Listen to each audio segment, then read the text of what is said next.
प्यारे मित्रों, आज हम लोग पढ़ेंगे हिंदी भाषा का उद्भव और विकास।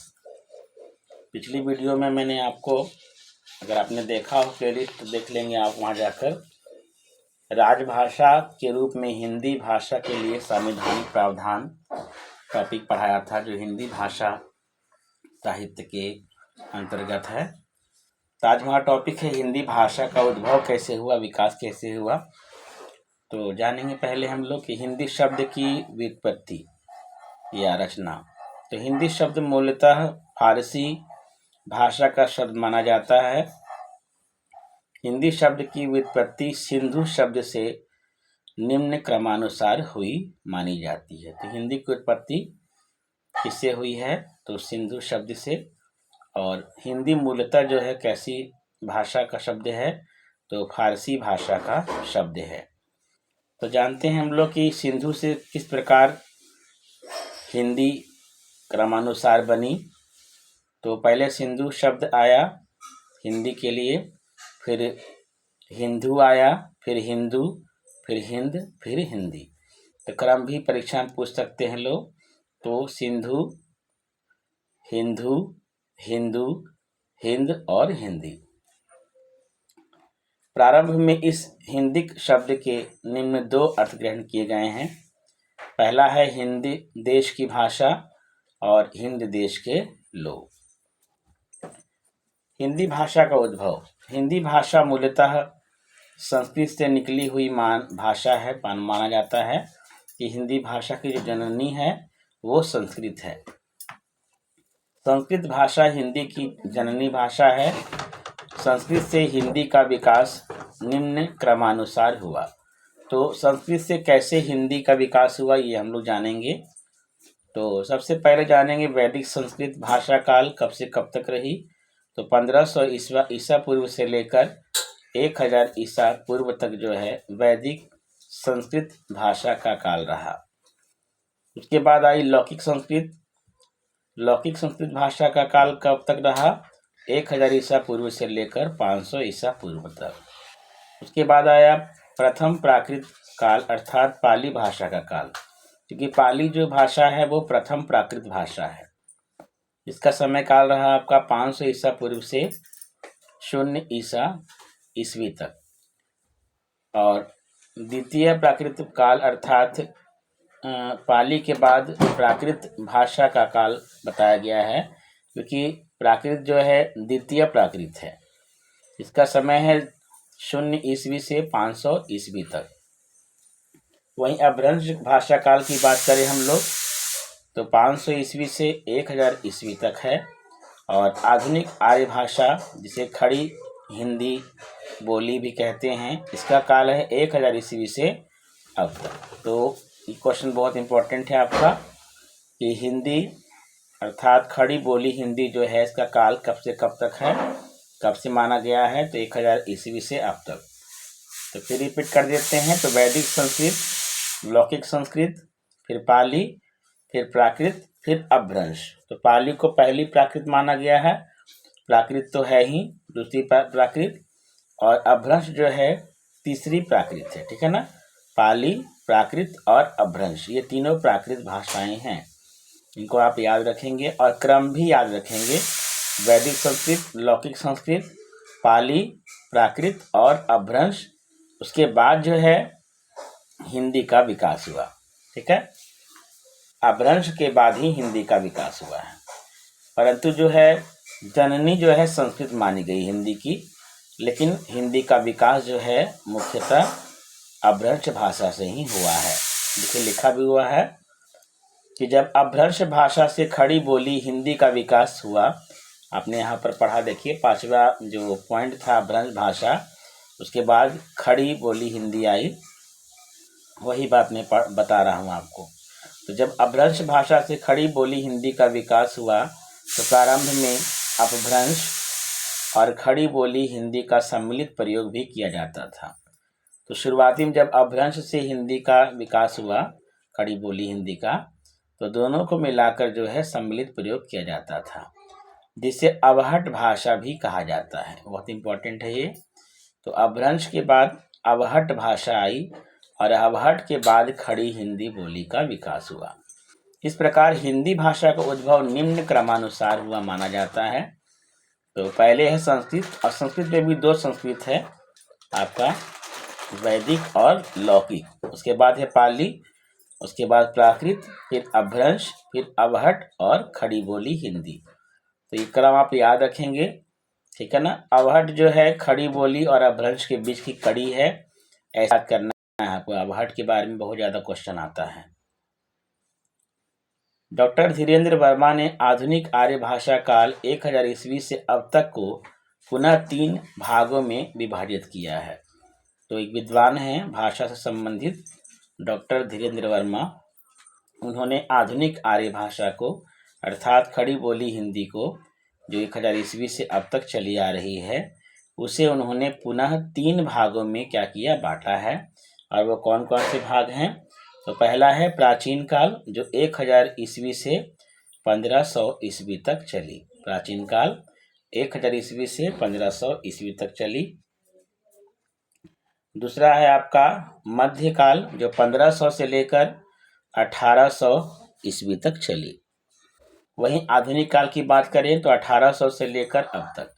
ईस्वी अगर याद नहीं है तो कोई बात नहीं, याद रखेंगे। धीरेन्द्र वर्मा ने जो है आर्य भाषा, आधुनिक आर्य भाषा काल को 3 भागों में बांटा है, प्राचीन काल, मध्यकाल और आधुनिक काल। ये तो आसान है ना, याद रखना, कोई मुश्किल नहीं है। तो एक एक काल के बारे में जानते हैं हम लोग। तो पहले जानेंगे हम लोग प्राचीन हिंदी काल के बारे में, ठीक है। तो प्राचीन हिंदी काल का समय कब से कब तक रहा? 1000 ईस्वी से 15000 ईस्वी तक। इस काल को मुख्यतः अवहट काल के नाम से जाना जाता है, ठीक है। ऐसे आ सकता है कि अवहट जो काल है वो किस हिंदी का काल है, प्राचीन है, मध्य है या आधुनिक है, तो आपको अवहट काल बताना पड़ेगा, ठीक है ना। मतलब प्राचीन हिंदी काल से उत्पन्न हुआ अवहट।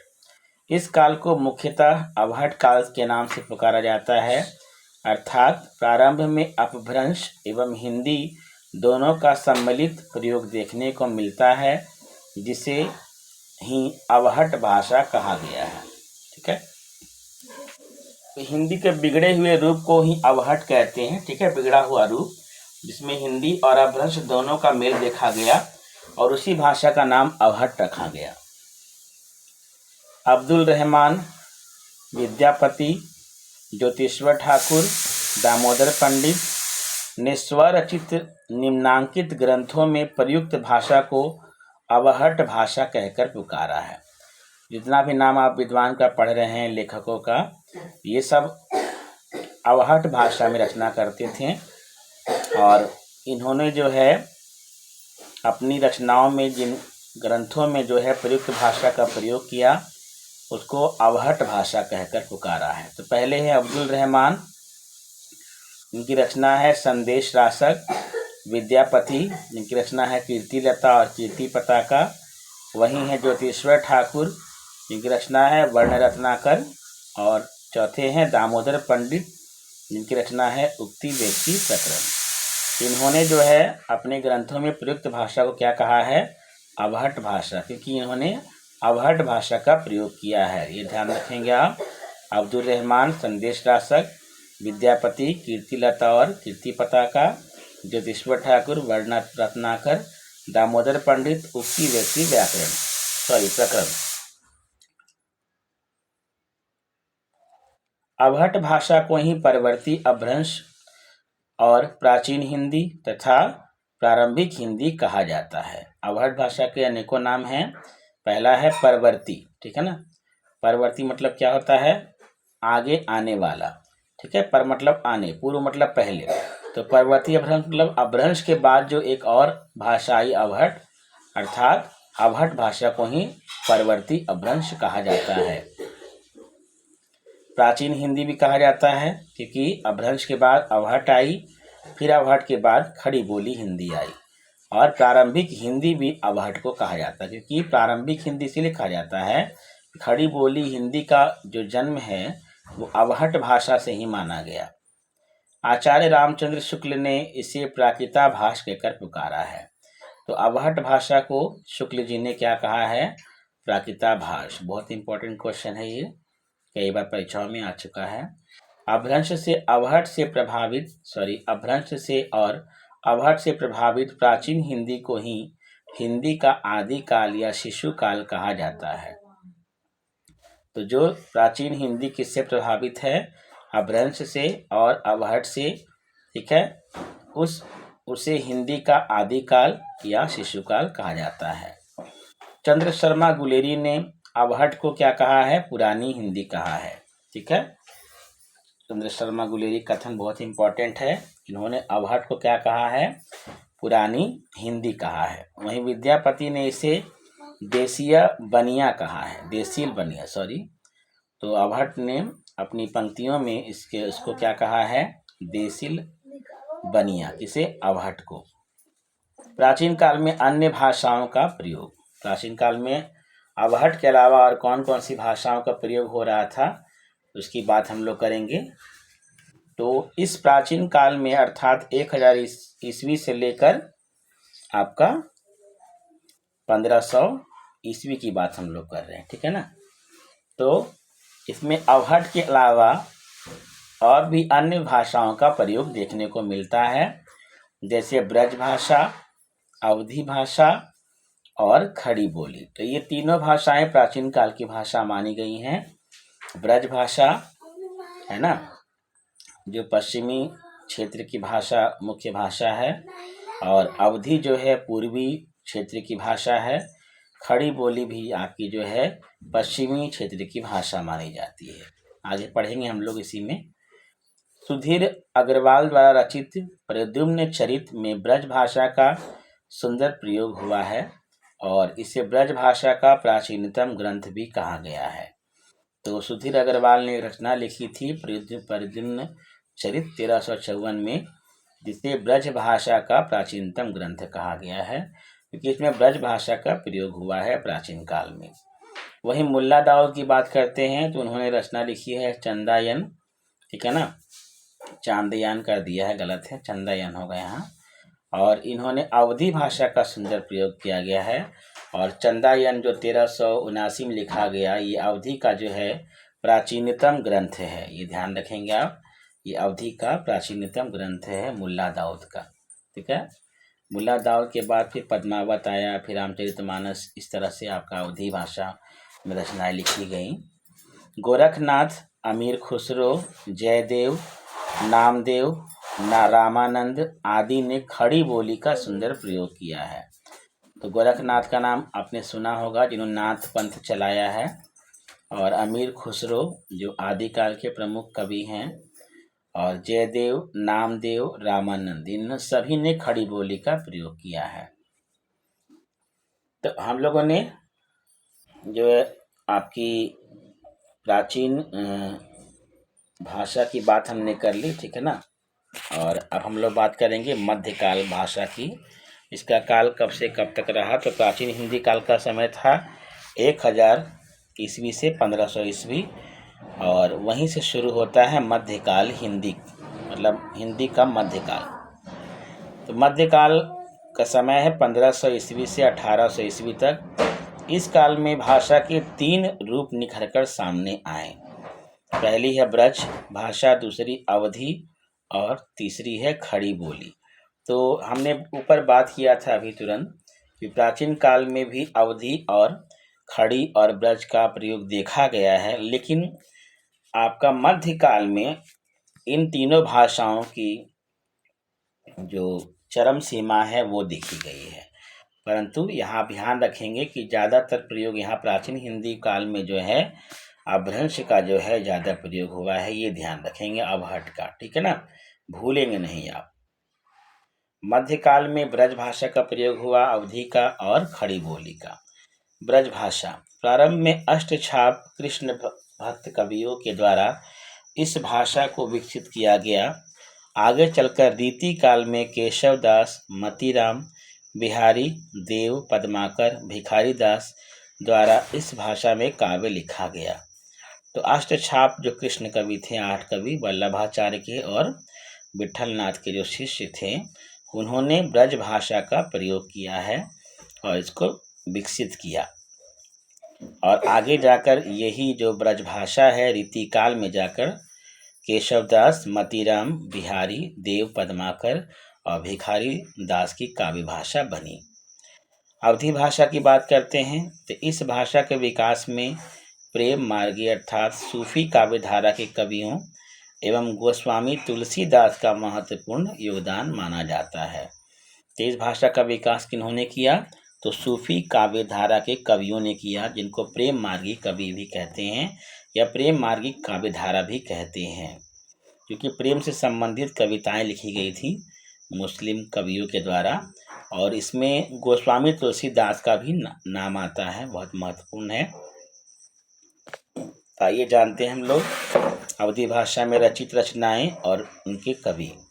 तो पहले कवि हैं कुतुबन और इनकी रचना है मृगावती। ये अवधी भाषा में लिखी गई है 1503 में। वहीं जायसी, मलिक मोहम्मद जायसी, जिनकी रचना है पद्मावत, जो लिखी गई 1540 में। मंझन कवि, जिनकी रचना है मधुमालती।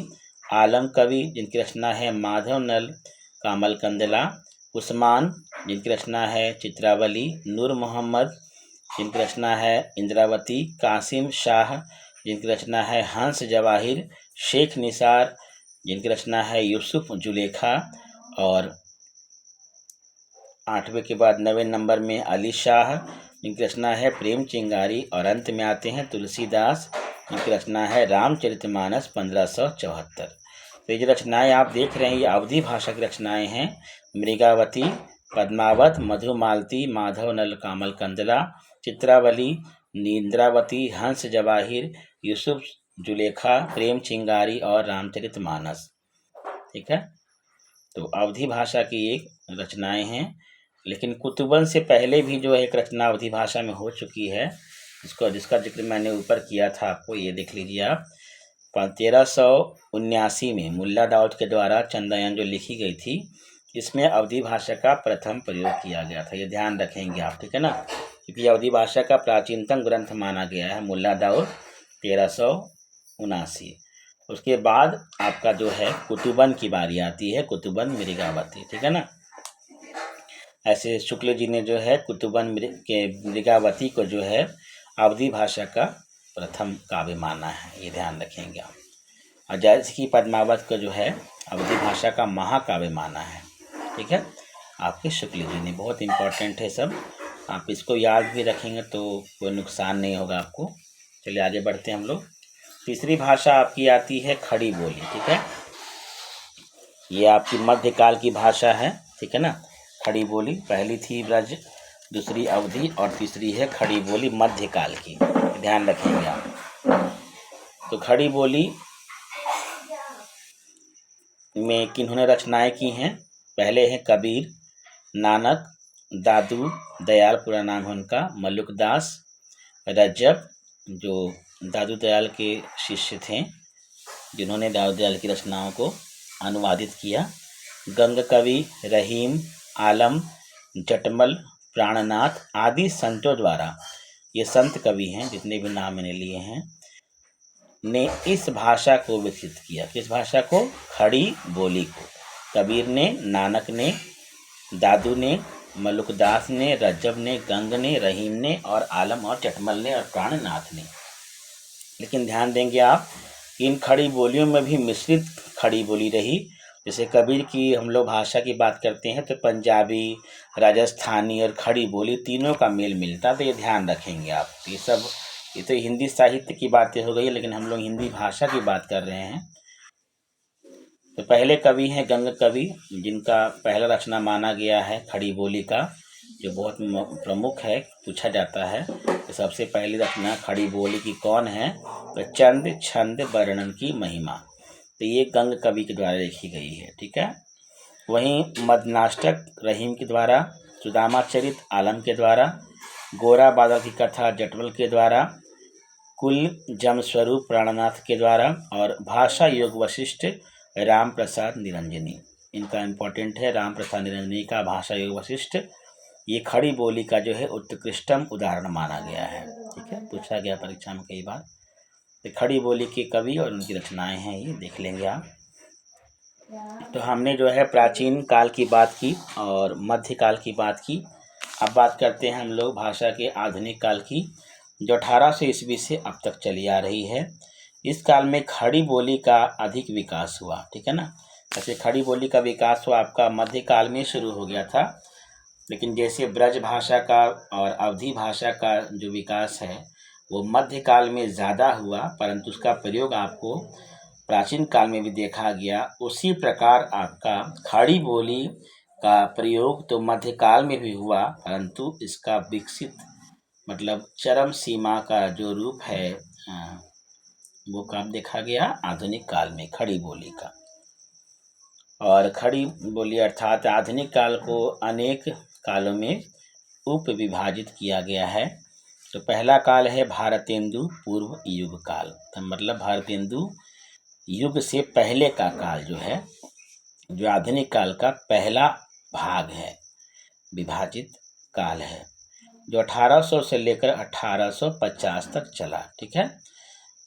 इस युग में निम्नलिखित 4 महानुभावों ने खड़ी बोली के विकास में महत्वपूर्ण योगदान दिया, ठीक है। तो पहले हैं सुख सागर, दूसरे इंशा अल्लाह खान, मुंशी लल्लूलाल, सदल मिश्र। तो ये जो चारों हैं, ये चारों के चारे कवि हैं, लेकिन इसमें 2 आपके जो हैं, जैसे आपका मुंशी लल्लूलाल और सदल मिश्र जो हैं, ये आपके कवि आचार्य भी हैं, मतलब हिंदी के मुंशी कवि भी रह चुके हैं। पढ़ा होगा अगर आपने फोर्ट विलियम्स कॉलेज के बारे में, कोलकाता में जो स्थित है। 1800 में इसको बनाया गया था उस कॉलेज को, जिसमें ये दोनों जी और सदल मिश्र, ये दोनों वहाँ के कवि आचार्य थे। तो इसमें 4 कवियों का प्रमुख योगदान रहा है भारतेंदु पूर्व युग काल में खड़ी बोली के विकास में। पहले सदा सुखलाल नियाज़, जिनकी रचना है सुख सागर। इंशा अल्लाह खान, रानी कीर्ति की कहानी, इसका एक और नाम है उदय भान चरित, रानी कीर्ति की कहानी का। वहीं मुंशी लल्लूलाल की रचना है प्रेम सागर। सदल मिश्र की रचना है नासिकोपाख्यान। इसमें और 2 कवि हुए, जिनका नाम था राजा शिव प्रसाद सितारे हिंद और राजा लक्ष्मण सिंह, ठीक है ना। इनकी रचनाएं और भी बहुत हैं, लेकिन वो हिंदी साहित्य में पढ़ेंगे आप तो वहाँ ज़्यादा अच्छा होगा। इस युग में राजा शिव प्रसाद सितारे हिंद ने हिंदी के गवारूपन को क्या किया? दूर किया। कहने का ये अर्थ हुआ कि राजा शिव प्रसाद सितारे हिंद ने हिंदी के में जो गवारूपन था तो क्या किया? दूर किया। और राजा लक्ष्मण सिंह द्वारा हिंदी के स्वरूप निर्धारण में 2 सीमांतों का अनुगमन किया गया। मैं बता दूं ऐसे कि राजा शिव प्रसाद सितारे हिंद जो है उर्दू के जो पक्षपाती हैं, वह राजा लक्ष्मण सिंह ने उर्दू का विरोध किया है, ठीक है ना। आगे बढ़ते हैं हम लोग। तो ये आधुनिक काल का पहला युग था भारतेंदु पूर्व युग। दूसरे युग की बात करते हैं तो वो है भारतेंदु युग, जो 1850 से लेकर कब तक चला? तो 1900 ईस्वी तक, क्योंकि 1850 में भारतेंदु का जन्म माना गया है, ठीक है ना। इस युग में हिंदी नई चाल में ढली। तो ये भारतेंदु युग का कथन है, भारतेंदु ने कहा है कि हिंदी नई चाल में ढली, ठीक है। गद्य में पूर्ण रूपेण खड़ी बोली का प्रयोग किया जाने लगा। इस युग में, भारतेंदु युग में गद्य में ध्यान देंगे कि गद्य मतलब जो कहानी उपन्यास ये सब हुआ, इसमें जो है पूरा जो है खड़ी बोली का प्रयोग होने लगा। वहीं आपको पद्य में अर्थात कविताओं में ब्रज भाषा का बोलबाला रहा। देख लीजिए आप, आधुनिक काल में भी ब्रज भाषा का बोलबाला रहा, लेकिन पद्य के रूप में, पद्य भाषा के रूप में। भारतेंदु मंडल के प्रमुख कवियों ने इस युग में खड़ी बोली का विकसित प्रयोग किया या विकास किया। और भी बहुत सारे कवि थे, आप पढ़ेंगे, जैसे जब हिंदी का विकास काल पढ़ेंगे तो वहाँ आपको मिलेगा भारतेंदु युग के कौन कौन से कवि हैं। तो उन्होंने जो है खड़ी बोली को विकसित किया, उनके मंडल के कवियों ने। दूसरे युग की बात करते हैं हम लोग, द्विवेदी युग की, है ना। हजारी प्रसाद द्विवेदी युग, जिनका काल है 1900 से लेकर 1920 तक, ठीक है। इस युग में ब्रज भाषा का प्रयोग सीमित हो गया, ठीक है। ब्रज भाषा बोली बन गई तथा खड़ी बोली हिंदी भाषा बन गई। मतलब ब्रज का जो है धीरे धीरे समापन होने लगा द्विवेदी युग में, और पूरी तरह से खड़ी बोली ने अपने पैर पसार लिए। गद्य और पद्य दोनों प्रकार के काव्यों में खड़ी बोली का प्रयोग किया जाने लगा। चाहे कविता हो या गद्य हो, दोनों में केवल और केवल खड़ी बोली का प्रयोग किया जाने लगा। महावीर प्रसाद द्विवेदी के नेतृत्व में खड़ी बोली का अद्भुत विकास हुआ। तो खड़ी बोली संबंधित जो भी सुधार हुए, व्याकरणिक सुधार हुए, वो महावीर प्रसाद द्विवेदी ने किए। वहीं छायावादी युग की बात करते हैं, जो आपका आधुनिक काल के अंतर्गत आता है, ठीक है ना। छायावादी युग में की बात करते हैं। छायावादी युग कब से कब तक रहा? 1920 से 1936 तक। यह खड़ी बोली हिंदी का स्वर्णिम युग माना जाता है, छायावादी युग। प्रसाद पंत निराला महादेवी ये छायावादी कवि हैं, कवित्री हैं, आदि के द्वारा हिंदी का उत्तरोत्तर विकास किया गया। इनके द्वारा हिंदी का, खड़ी बोली हिंदी का विकास किया गया, प्रसाद पंत निराला के द्वारा, जो छायावादी युग के प्रमुख कवि हैं। छायावादोत्तर यानी उसके बाद का युग। इस युग में अज्ञेय के नेतृत्व में ताड़ सप्तक के कवियों के द्वारा डॉक्टर जगदीश गुप्त के द्वारा संपादित नई कविता के माध्यम से अन्य कवियों के द्वारा खड़ी बोली हिंदी का विकास किया गया। तो छायावादोत्तर काल में एक नई कविता का जो युग आता है, जिसके संपादक कौन हैं? जगदीश गुप्त। नई कविता समझिए तो एक पत्रिका है ये, जो इसके संपादक कौन हैं? जगदीश गुप्त हैं। और इन्होंने जो है खड़ी बोली हिंदी का क्या किया? विकास किया, ठीक है ना। और अन्य कवियों के माध्यम से, जैसे कि आगे के जो ताड़ सप्तक के कवि थे, चार ताड़ सप्तक हैं आगे के, पता है आपको। 1943 है आपका, उसके बाद 1951 है, 1959 है, उसके बाद 20 और ऐड कर दीजिए, 1979 है। चारों ताड़ सप्तक कवियों के द्वारा जो है हिंदी को, अर्थात खड़ी बोली हिंदी का विकास किया गया। अब हम लोग जानेंगे हिंदी भाषा का विकास, ठीक है। तो हिंदी भाषा का विकास किन किन अपभ्रंशों से हुआ, कौन कौन सी इसमें बोलियां थीं, तो ये हम लोग अब आगे के वीडियो में पढ़ेंगे। आज के लिए इतना ही।